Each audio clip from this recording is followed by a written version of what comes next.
memo. Not a message, not a call. A voice memo, 32 seconds long. I wasn't supposed to hear it. She sent it to me by mistake. That's how the story begins. Not with a long slide into misery. Not with distance or cold looks across the dinner table. No. With her voice, sweet and low, purring someone else's name. I was in my car outside the dry cleaners when it came through. I tapped play on my AirPods without even looking at the screen. I was thinking about picking up dinner, whether we still had wine at home. Then her voice poured into my ears, soft, slow, dangerous. I keep thinking about last night, she said. You do things he never even tries. I don't know how I'm gonna go back to pretending. Pretending. The word made me freeze. I sat there in the parking lot, keys still in the ignition, hands on the wheel, traffic moving behind me like I didn't just cross into another reality. My wife, this woman I thought I knew down to the freckles on her shoulders, had just confessed to something she never meant for me to hear. My brain short-circuited. I didn't move. I didn't breathe. I just sat there, replaying it again and again. Her tone wasn't drunk. It wasn't confused. It was deliberate. Intimate. And there was something in it, some sick joy in how she said pretending, that twisted the knife deeper than the act itself. I didn't drive home. I drove to the park. I sat there for hours as the sun went down and the sky turned this low, purple kind of angry. That night I didn't confront her. I didn't speak. I didn't even let her know I'd heard it. I needed to be sure. Over the next few days I played dumb. I studied her like a stranger. Noticed things. The way she smiled at her phone, always typing too fast. The way she didn't touch me unless I touched her first. The way she locked the bathroom door, even just to brush her teeth. She'd been asking for space for weeks. I thought it was stress. Work, hormones, whatever. But now it made sense. She wasn't pulling away. She was pulling towards something or someone else. So I baited her. I waited until Friday night. We were in the kitchen, pretending to make dinner together, but she was barely present. I casually mentioned an article I read about couples who do something radical to rebuild trust. She raised an eyebrow. Oh yeah? Like what? I looked her dead in the eyes. A week apart. No rules. Just do what you want. Come back and talk about it. I'll never forget the way her eyes lit up. Not with shock. Not with confusion. With relief. She leaned back against the counter, arms crossed, a smirk tugging at the corner of her mouth. You'd actually be okay with that? Sure, I lied. Might be good for us. She agreed too quickly. The next day she was already texting friends, planning some kind of retreat in the city. She called it a reset. She said she needed time to find herself. I just nodded. I said all the right things. I let her walk right into the trap. But this wasn't about catching her in the act. I'd already heard enough. This was about understanding the scale, the depth, the madness. And the next week, I learned more than I ever wanted to know. I didn't sleep the night she left. I didn't even try. I stayed on the couch, lights off, phone in hand. She had packed light, too light. One small suitcase, the kind you bring for a weekend of casual fun, not self-discovery. She left in heels, hair done like it was a date, not a journey. Said she'd be at a friend's loft downtown. I didn't even ask which one. Didn't have to. I already knew she was lying. What she didn't know was that I'd installed an app on her old iPad months ago, the one she never used anymore, shoved in a drawer and forgotten. It was still linked to her iCloud. I opened it after she left. That was my mistake, maybe? I could have stayed ignorant. But you don't step into the fire unless you're ready to burn. The first thing I saw was her calendar. There were no meetings. No yoga classes. No brunches. Just one event every day that week, 2 p.m. to. No end time. Every single day. The same initial. Then I opened her photos. My hands were shaking. Nothing graphic. But there were mirror selfies, tight dresses, lace, poses meant for someone else. A few blurred screenshots from FaceTime calls. Her with her hair down, biting her lip. And then the worst one, her, in our bedroom with the caption, "Thought of you here today." Couldn't help myself. That bedroom was mine. I don't remember standing up. I don't remember throwing the iPad across the room. I just remember the sound of it hitting the wall and the kind of silence that follows something being broken both inside and out. But I didn't call her. I didn't confront her. Not yet. Instead, I started collecting everything. I screenshotted messages, location data, timestamps. I mapped out every place she went that week. The first 3 days she stayed in a condo across town registered to a man named Devin, older, richer, divorced. Fourth day, she took a train out of the city. 2 nights in a high-end cabin in the woods booked under a woman's name. She hadn't gone alone. The 5th day, she came back late, posted a blurry photo of a wine glass with some cryptic quote about craving things that aren't good for you. I didn't sleep. I barely ate. I went to work with a mask on my face and hate in my stomach. And all the while, I waited. For her to come home. For the final act. She walked in 7 days later like nothing had happened. Dropped her bag by the door. Called out, "Babe, I'm back." I watched her from the kitchen, heart cold. She walked over, kissed my cheek, soft, practiced, mechanical, and started telling me about how eye-opening her week was. How she journaled, meditated, talked with strangers who helped her see herself more clearly. I let her lie. I let her spill her garbage all over me like she hadn't spent the week being everything she once swore she wasn't. Then I asked her, "Did you see anyone?" Her face twitched. "Just once. Just friends," she said. "No one you'd know." And I nodded. "Just once." And replied, "Cool. I just wanted to be honest with you. I saw someone too." That's when her mask cracked. Not shattered, cracked. Subtle, sharp. Her smile faltered. Her eyes shifted. And then, without missing a beat, she said, "Wow. That's okay. Good for you." But her voice didn't match her eyes. Her voice was polite. Her eyes were knives. I wasn't done yet. Because what I did next wasn't out of revenge. It was something colder. And it would change everything. She followed me into the living room, asking stupid, harmless things like whether I'd eaten, how work was, if the cat missed her. I gave her nothing. I just sat down, picked up the remote, and pretended to scroll through Netflix. I could feel her watching me. I could feel her trying to measure just how much I knew, how much she needed to lie to keep the story stitched together. After 10 minutes of silence, she said it. "So, who was she?" I didn't look up. "Does it matter?" She laughed. It was short, forced. "I mean, if we're being honest, right? You said you wanted honesty." Still not looking up, I said, "You first." She hesitated. I heard it. Her mouth opened, then closed. Then opened again with a little sigh. "Okay," she said, dropping onto the armchair across from me. "There was someone. But it wasn't what you think." Of course it wasn't. We didn't, you know. It was more emotional. We just talked. A lot. He made me feel seen. And I wasn't planning it. It just happened. But I stopped it before anything really went too far. That last part almost made me laugh. She was telling the story like she'd been caught texting some old high school crush. Like she hadn't spent 7 days playing house with a carousel of strangers. So I looked up. Finally. Stared her right in the face. Her confidence was already unraveling, strand by strand. "I know about Devin," I said. Silence. Her lips parted slightly like she'd just taken a hit to the stomach. I kept going. "I know about the condo. The cabin. The hotel in Midtown. I know about the FaceTime calls, the photos. I know about the necklace he bought you. The black one with the little gold clasp.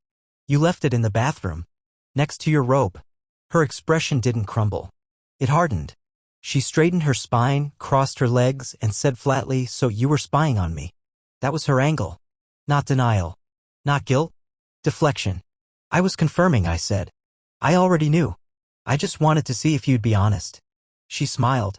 And it was the coldest thing I've ever seen on a human face. "You said no rules," she said. "You can't handle your own idea? No rules doesn't mean you lie about it afterward." "You mean like you lied?" she snapped. "Pretending you were out seeing someone? That was bull. You stayed here the whole time, didn't you? Sitting in your cave, waiting to play detective."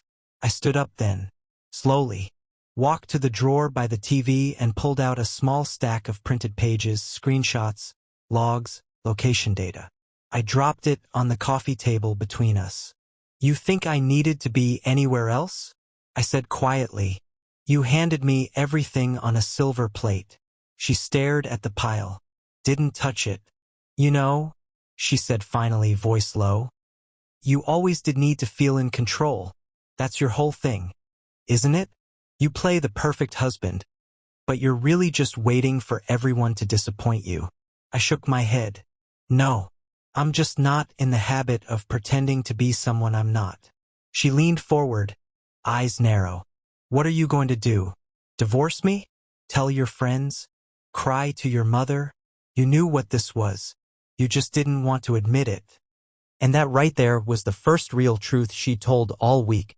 She stood, brushing invisible lint off her dress, and walked past me toward the hallway. Before she turned the corner, she paused. Just be glad you found out now, she said over her shoulder. Before things got worse. Worse? I didn't even know what she meant by that. Not yet. But I'd find out. Because the worst was still coming. She moved into the guest room that night. No discussion. No drama. Just picked up her suitcase, walked down the hall, and shut the door behind her. I stood in the kitchen, staring at the empty wine glass she'd left on the counter, trying to process how someone could walk away from the fallout like that as if none of it mattered. The next morning, I woke up early. I hadn't slept much. I took a walk. No destination. Just needed to get away from the walls that still smelled like her perfume. When I came back, her car was gone. No note. No message. I checked the cameras. She'd left at 6:42 a.m. Alone. And this part one didn't expect. I wasn't relieved. I wasn't glad the storm had passed. I was unsettled. Because something about the way she said, "Be glad you found out now before things got worse," kept looping in my head like a song I couldn't skip. I went into the guest room after she left. She'd left the closet open. Inside, most of her stuff was gone. Clothes, makeup, that stupid leather travel bag I hated. But on the nightstand, she'd left her wedding ring. Not in a box. Not on a pillow. Flat on the wood. Next to a folded note that said nothing but, "You'll get over it. You always do." Like I was just a habit she expected to fade away. Later that day, my phone rang. It was Alex, my friend from college. We hadn't talked in a while, but I picked up. I needed a voice that didn't sound like hers. He didn't waste time. "Hey, I don't want to start drama," he said. "But I saw Melissa last night." I paused. "Okay?" She was with someone. At that rooftop bar downtown. The one with the glass floor. You know the one. Yeah. They weren't just having drinks, man. It looked familiar. Like they've done it before. I said nothing. He went on. I only recognized the guy because he works at my firm. Devin Calloway. VP of Finance. Divorced, dirty money rumors, the whole deal. That name. Devin. I already knew the name. But hearing it confirmed by someone else, it felt heavier. Then Alex said something that froze the air around me. Here's the weird part. He left early. She stayed behind. With another guy. Another. What did he look like? I asked. Tall, maybe mid-30s, long hair. Could have been European. She was all over him. Laughing, touching his arm, leaning in like it was date number 5, not 1. It hit me then, this wasn't about love. Or escape. Or even thrill. It was strategy. She wasn't cheating. She was climbing. Using people like stepping stones, trying on different lives like coats in a store. Seeing what fit. And apparently, I no longer did. That night, I did something I didn't plan. I packed a small duffel, locked up the house, and drove. Not away. Not to escape. I drove downtown. To the rooftop bar. I didn't expect to see her. But I needed to see the place. I needed to smell the air she breathed, see the world she stepped into when she left ours behind. It was louder than I expected. Neon lights, glass floors, people laughing like they had no gravity. And then I saw her. Not with Devin. Not with the European. With a third man. Sitting at the far corner of the rooftop, her back to the city. Laughing. Like she hadn't broken anything. Like she was free. And in that moment, I realized something. She'd never been trying to fix us. She was trying to erase us. And she wasn't finished yet. She didn't see me. Or maybe she did and didn't care. Either way, I didn't approach her that night. I stood in the shadow of a concrete column, heart pounding, trying to make sense of what I was seeing. 3 different men in 1 week. 3 different masks. She didn't look guilty. She didn't look anxious. She looked alive in a way I hadn't seen in years. It was like watching someone step into the body they always believed they deserved. The man across from her? Maybe 40, athletic build, expensive suit that didn't look rented. He leaned in when he talked. She played with her straw like it was a performance. She was in her element. A predator but polished. Every move intentional. I left before she could spot me. I wasn't ready. I needed to process it somewhere quiet without music blasting and glasses clinking. I drove home in silence. No radio, no calls. Just me and the noise in my head. When I got there, her car was already parked outside. She'd beaten me home. I walked in expecting silence, but I found her in the kitchen, barefoot, pouring wine like it was a holiday. She turned, glass in hand, and gave me the kind of look you offer someone you don't fear anymore. "You followed me," she said. Not a question. A statement. "I saw you," I replied, my voice low. "At the rooftop. Different guy this time." She took a sip of wine, tilted her head. "So what? I'm allowed. Remember? No rules." Or did your ego finally catch up to reality? "3 men," I said. "In 1 week." She shrugged. "Maybe more. You really want the number?" She said it like it was power. I stepped forward, quiet but steady. This wasn't about space. This wasn't a reset. This was a trial run. For your exit. That smile returned. The one that made my stomach turn. Exit? Oh honey, I already left. You're just catching up. And that was it. That was the moment something inside me, something naive, hopeful, cracked down the middle. "You should pack the rest of your things," I said. She didn't flinch, just walked past me toward the hallway. Halfway there, she stopped. "You always needed everything to feel safe." "Me? I needed to feel something. You gave me peace. But peace is boring." She didn't say goodnight. She didn't say goodbye. Just disappeared down the hallway, glass still in hand, like nothing she destroyed was real. But I knew better now. This wasn't about betrayal anymore. It was about revelation. She hadn't changed. She'd finally become who she really was. And now I had to decide what I was going to do with that truth. The next morning I called a locksmith. I didn't tell her. I didn't warn her. I waited until she left for one of her mystery brunches. Lipstick too red, heels too high for eggs and mimosas. As soon as she was gone, I made the call. By noon, the locks were changed. By 12:30, her key was useless. I bagged what she'd left in the guest room. Her laptop, her shoes, her stupid self-help books full of highlighted quotes like, "You owe it to yourself to choose chaos over comfort." I stacked everything neatly by the door, taped a note to the top. "Comfort paid your bills. Chaos can pick you up at 6. At 6:04 she called. I let it ring. At 6:07 she sent a text, very mature. At 6:10 the doorbell rang. I opened it. She stood there, arms crossed, dressed like a billboard, tight, glossy, loud. Her expression was part amusement, part warning. "You changed the locks. You changed everything else," I replied. She smirked. "You gonna keep quoting movies, or are you gonna let me get my stuff?" "It's right there," I said, nodding at the bags. "I even zipped them for you." She glanced at them like they were beneath her. Like I was. "Wow," she said. "So this is how we end?" "No," I said. "We ended the second you decided I was just one of many." She stepped closer. "You think you're the first man I've outgrown?" That line hit different. Not because it was clever. Because it was honest. I laughed, quiet and dry. "You didn't outgrow me. You outgrew having to pretend you respected me." That wiped the smile off her face. Just for a moment. She looked down at the bags, then back up at me. "You really think you're clean in all this? You think being passive makes you the good guy? You were invisible, Jake. You became background noise. I was screaming and you were nodding like a customer service rep. And instead of talking to me, I said, 'You auditioned replacements.'" She picked up one of the bags, slung it over her shoulder. "That's the thing about replacements. Sometimes they're upgrades." "No," I said. "They're distractions. You don't know who you are unless you're reflecting off someone else. It's not love you want. It's applause." She blinked. And for the first time, I saw something crack. Not in anger, not in performance, but in recognition. Like part of her knew it was true, and hated it.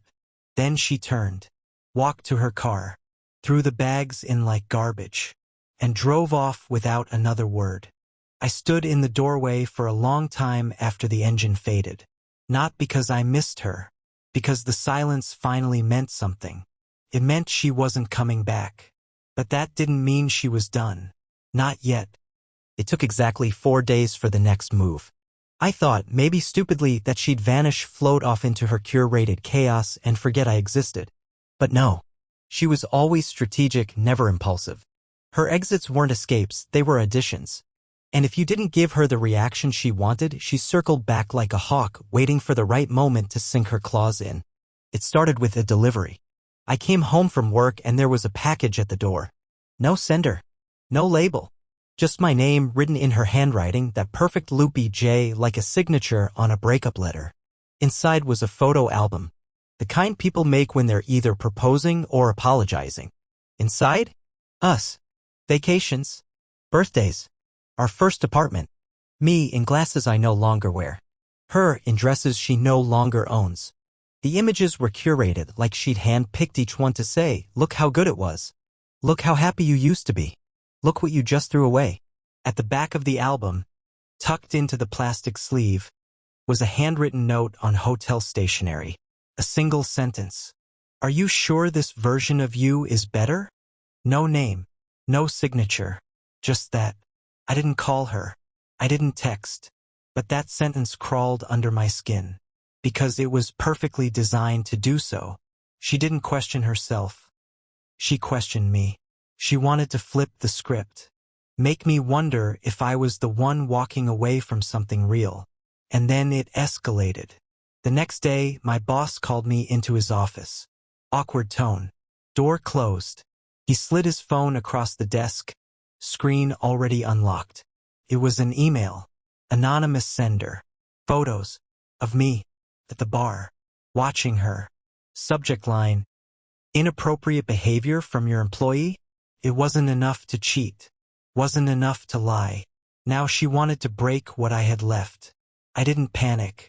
I explained the situation to my boss in clean, calm lines.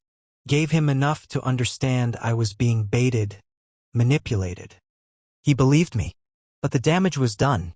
Trust, once questioned, rarely walks back through the door wearing the same shoes. I went home that night and checked the cameras again. One was down. Front porch offline. I checked the others. Nothing suspicious. Until I opened the cloud backup. At 3:16 a.m. 2 nights ago, someone had stood at my door. Not knocking. Just standing. Silhouette. Female. Long coat. Face obscured by the shadow. She didn't do anything. Didn't move. Just stared into the camera. For minutes. Then gone. No note. No damage. Just that message of presence. I still know where you live. I sat there, staring at the screen, heart steady but mind racing. This wasn't heartbreak. This was a game. Psychological. Measured. And she was good at it. She wasn't trying to come back. She was trying to leave an echo so loud I'd hear it long after she was gone. But she underestimated one thing. I was done playing nice. It took exactly 4 days for the next move.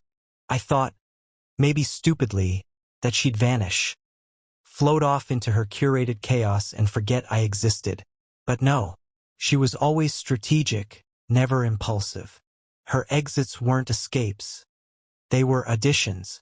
And if you didn't give her the reaction she wanted, she circled back like a hawk, waiting for the right moment to sink her claws in. It started with a delivery. I came home from work and there was a package at the door. No sender. No label. Just my name. Written in her handwriting. That perfect loopy J, like a signature on a breakup letter. Inside was a photo album. The kind people make when they're either proposing or apologizing. Inside, vacations, birthdays, our first apartment, me in glasses I no longer wear, her in dresses she no longer owns. The images were curated like she'd handpicked each one to say, look how good it was. Look how happy you used to be. Look what you just threw away. At the back of the album, tucked into the plastic sleeve, was a handwritten note on hotel stationery. A single sentence. Are you sure this version of you is better? No name. No signature. Just that. I didn't call her. I didn't text. But that sentence crawled under my skin. Because it was perfectly designed to do so. She didn't question herself, she questioned me. She wanted to flip the script. Make me wonder if I was the one walking away from something real. And then it escalated. The next day, my boss called me into his office. Awkward tone. Door closed. He slid his phone across the desk, screen already unlocked. It was an email. Anonymous sender. Photos. Of me. At the bar. Watching her. Subject line. Inappropriate behavior from your employee? It wasn't enough to cheat. Wasn't enough to lie. Now she wanted to break what I had left. I didn't panic. I explained the situation to my boss in clean, calm lines. Gave him enough to understand I was being baited. He believed me. But the damage was done. Trust, once questioned, rarely walks back through the door wearing the same shoes. I went home that night and checked the cameras again. One was down. Front porch offline. I checked the others. Nothing suspicious. Until I opened the cloud backup. At 3:16 a.m., 2 nights ago, someone had stood at my door. Not knocking. Just standing. Silhouette. Female. Long coat. Face obscured by the shadow. She didn't do anything. Didn't move.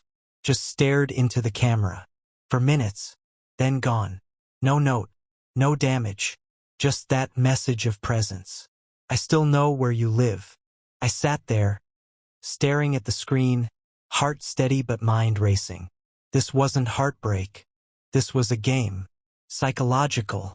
Measured. And she was good at it. She wasn't trying to come back.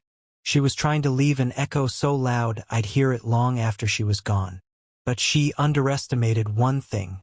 I was done playing nice. I spent the next day not at work, not on the phone, but with a lawyer. Not for the divorce. That was already in motion. Clean lines, no kids, no shared business, thank God. But I wanted protection. Because when someone starts showing up at your door at 3 a.m., sending veiled threats through gifts and trying to sabotage your career, that's no longer marital fallout, that's warfare. Psychological warfare with a smiling face and designer perfume. The lawyer, a woman named Leanne who looked like she hadn't lost a case since high school debate club, listened quietly as I laid it all out. When I finished, she asked one thing. Do you have proof? I opened the cloud account, showed her the footage. The photos. The package. The email to my boss. She leaned forward, eyes narrowing, not with concern, but calculation. She's testing you, she said. Seeing how far she can push before you break. Most people snap in the middle of the pressure. But if you stay still long enough, they start to reveal what they're really after. What is she after? Control, she said without missing a beat. And failing that? Ruin. I left her office with 2 things, a legal warning being drafted in case she pushed further, and something far more valuable, a sense of clarity. This wasn't about love, not resentment, not even revenge. It was about dominance. She wanted the last word, the last wound, the last win. But I had one move left. One she wouldn't see coming. I went home and made a copy of the album she sent me, the pictures, the note, everything. Then I mailed it. Not to her. To Devin. Tracked it to his office.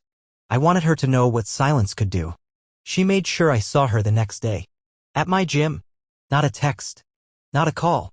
She walked right in like she belonged there. Tight leggings, fake smile, pretending she hadn't spent the last week dismantling my life piece by piece. I didn't speak to her. Didn't even change expression. She passed me at the water station, looked up and said, "You look tired." I didn't blink. "You look desperate." She stopped. Just for a second. That crack again, barely visible, but enough. And then she smiled. Too wide. Too polished. "Be careful, Jake," she said, voice sugar-coated with poison. "You're starting to sound bitter. That's not a good look on you." "No," I said, finally meeting her eyes. "But exposure looks great on you. Ask Devin." Her face changed instantly. First confusion. Then recognition. Then fury. It was beautiful. She didn't speak. She walked out without saying another word. And I knew right then I'd flipped the game. But I also knew she wasn't done. People like her don't retreat. They reload. 3 nights later, my front window shattered. Middle of the night, 2:11 a.m. Not a brick. Not a rock. A champagne bottle, still sealed, wrapped in a silk scarf I recognized from her closet. Deep red. Torn on one edge like it had caught on something sharp during her storm out weeks ago. A single word written on the fabric in eyeliner, "Cheers." The alarm blared.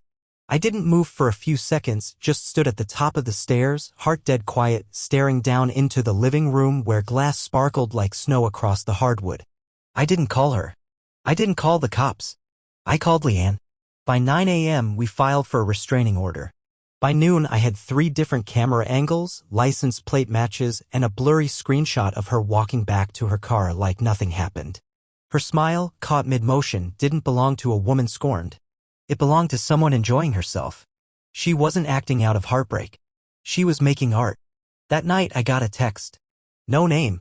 Just a new number. You think you're in control? You never were. You're just the practice round. I didn't reply. I didn't need to. Because Devin did. He called me. Actual phone call. Not a text, not a message. His voice was tight, low, like someone trying not to bleed out on the phone. You sent that album, he said. Why? Because you're next, I replied. She does this. Over and over. There was silence. Then finally he said, she told me you were abusive. Said you tracked her, threatened her. Said she had to sneak around because she was scared. I almost laughed. Do I sound like someone hiding in a bush? Another pause. She's here right now, he said quietly. Upstairs. Showering. I could hear the weight of it in his voice. The realization. The timeline clicking into place. The feeling of something warm turning into ice in your gut. You have no idea what she's capable of, I said. Then I hung up. I didn't hear from him again. But the next morning, her Instagram was wiped. Clean. No photos. No stories. Just a new bio restarting. Stay tuned. And she was gone. No texts. No visits. No windows. No whispers. Just static silence. Which, coming from her, was more terrifying than the chaos. Because silence was never surrender. It was strategy. It meant she was planning something. Something final. 2 weeks passed. Not a word. Not a trace. No broken glass. No shadow at my door. No twisted notes slipped under my windshield wiper. The absence of her was so loud it made the walls hum. I kept waiting for the next strike, another email, another man reaching out with questions, another late-night laugh outside the house that wasn't supposed to exist. But she vanished. I thought maybe she'd moved on. Found her next host, sunk her teeth in, started the cycle over. Maybe she decided I wasn't worth the effort. Maybe I bored her in the end. And then I got the envelope. No return address. No stamps. Just left in my mailbox, slipped in by hand. Inside, a single sheet of paper folded twice. Thick, heavy stock. The kind used for weddings or funerals. It wasn't a letter. It was a contract. A non-disclosure agreement. Already signed. By her. The signature was unmistakable. Loopy, practiced, smug. Below it, a message in the margin, written by hand. Let's call it even, unless you want this to go public. No context, no specifics, just that. A warning dressed as a favor. She wanted silence. On the record, after everything, she was afraid. Not of me, not really, but of exposure. Because she'd lost the thread. She wasn't ahead of the game anymore. And someone like her, she doesn't survive long without control. I brought the contract to Leanne. She read it twice, eyebrows lifting slowly like smoke off a match. She's worried you'll talk, she said. Which means she's already done this to someone else. And it didn't end quietly. I didn't sign it. I didn't respond. Instead, I did one final thing. I sent a package. Not to her mother. Inside a USB drive. Photos. Messages. The video of her standing at my front door in the dark. A copy of the NDA. No message. No explanation. Just evidence. I don't know what happened after that. I didn't hear from either of them. But I checked her social accounts every day for a week. And on the 8th day, her profile photo disappeared. Her name changed to just an initial, and the account went private. I sat on my couch that night, alone for the first time in the way that felt earned. Not lonely, just unchained. This wasn't closure. This wasn't revenge. It was survival. She tried to burn everything to ash. But all she did was show me what fire really looks like, and how to walk through it. Advice for anyone reading this?